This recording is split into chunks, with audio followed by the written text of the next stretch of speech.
Hey everybody, this is Brian again. We're going to do something a little different today.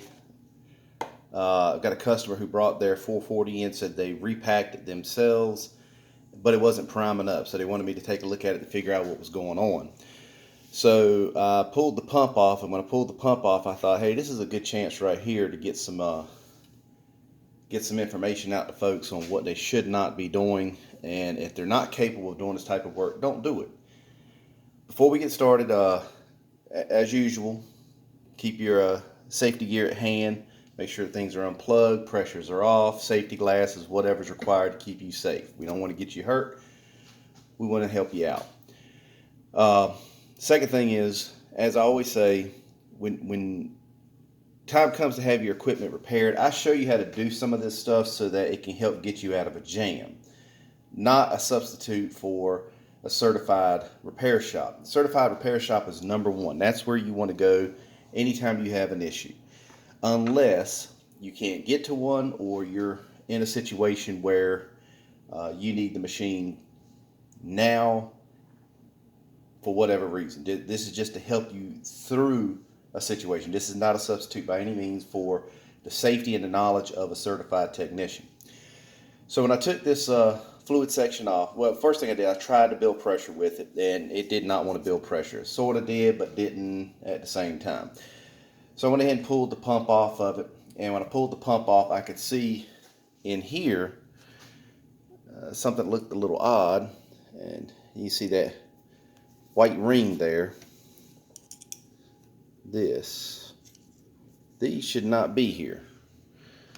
And what'll happen when people go to do this themselves, there's a lot of parts in these kits that they don't know what it goes to. And instead of, like, here's a Bedford breakdown. Now I got this because this is a little bigger.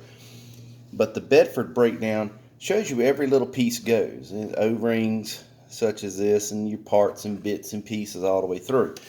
And the kits come with this.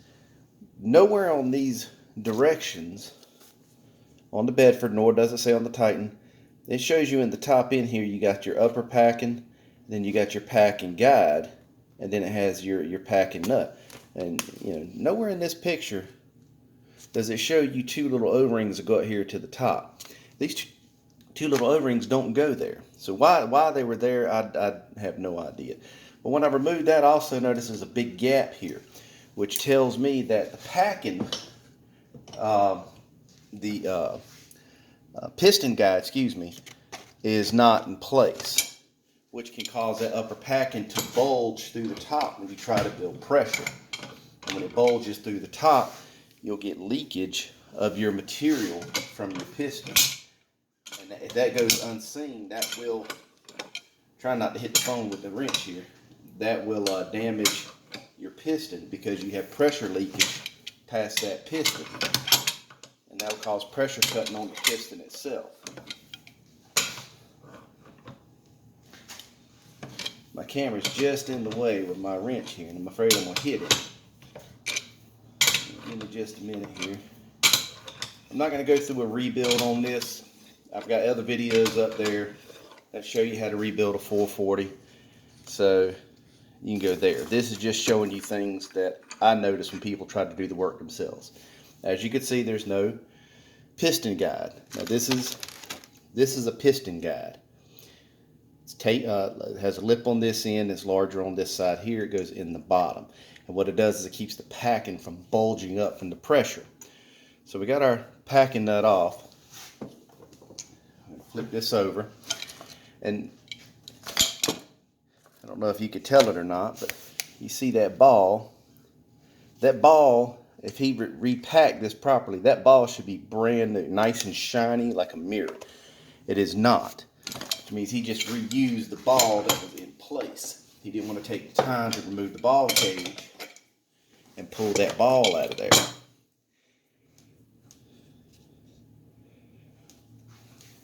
You want to replace that ball. When that ball becomes imperfect, then you can cause pressure leakage through the inlet housing here. When you got pressure leakage, then obviously you don't have good pressure. So yeah, that was not replaced. As you can see, that ball is not nice and shiny. Matter of fact, There's to compare the two. Nowhere near the same. I'm going to pull this bushing out.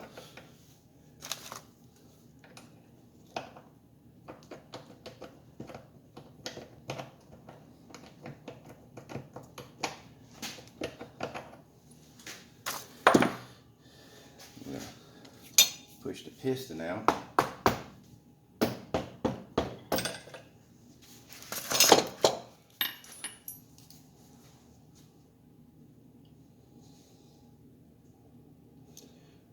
Your outlet retainer here is not screwed in far enough.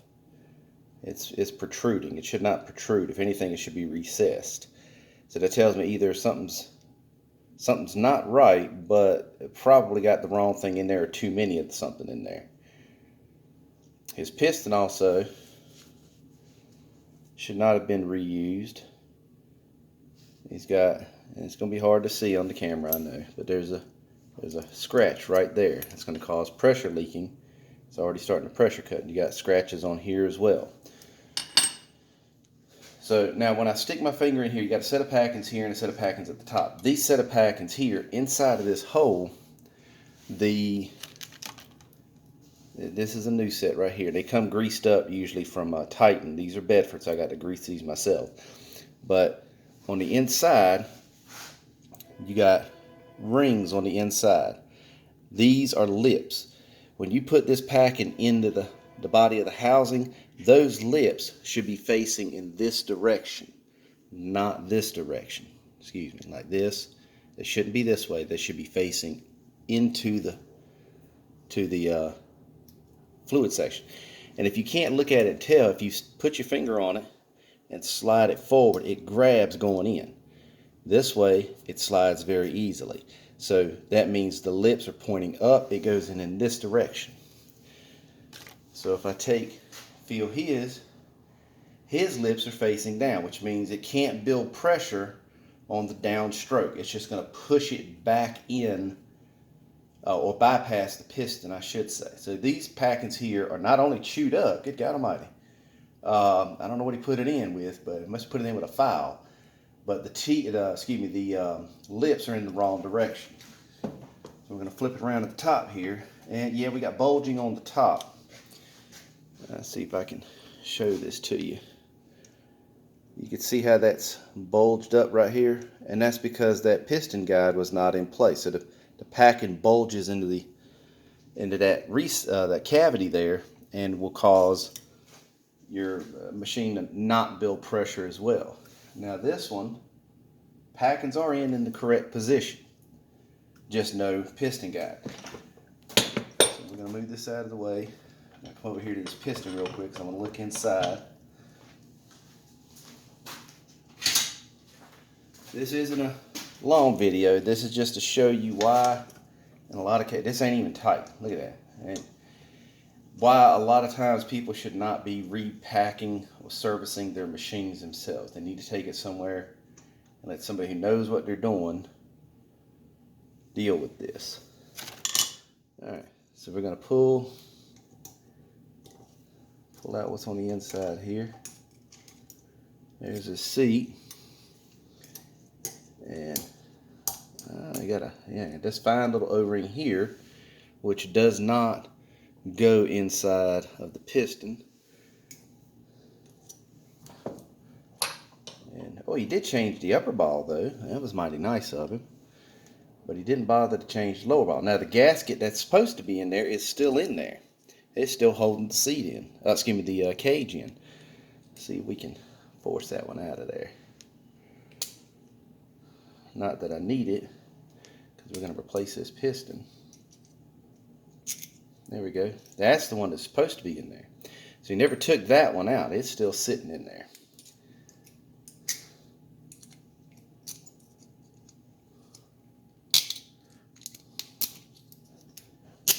The ball cage ain't wanting to come out, but I'm not worried about that because we're going to get rid of this piston. We're going to go to another one anyway. So I got another ball cage I'm going to use in the kit. So again, this is the exact reason why I tell you in all my videos, don't do this unless you have to do this. This man was just trying to save himself the labor charge. He pays the same for the packings, but now because he didn't know what he was doing, and he freely admitted that when he bought the parts from me, that he didn't really know what he was doing. And I can only do so much when you buy the parts to tell you so much. But now these parts, they're $72 or something like that. He thought he was saving himself some labor charge. Now it's going to end up costing him for another set of packings because the packets he put in here are ruined. Plus, he should have had another piston because this one does not meet the standards to be reused again. So he's doubling up on his packings. He's paying the labor anyway, and he's buying another piston anyway. So now we're in a situation where he's going to end up labor charges. But again, thanks for watching. If you got any questions, feel free to drop me any comments or questions in the comment section below, and subscribe, all that good stuff. Oh man, inside of the packings are terrible. All right, anyway, again, thanks for watching. Any questions, drop me a line. Be safe. We'll talk to y'all later.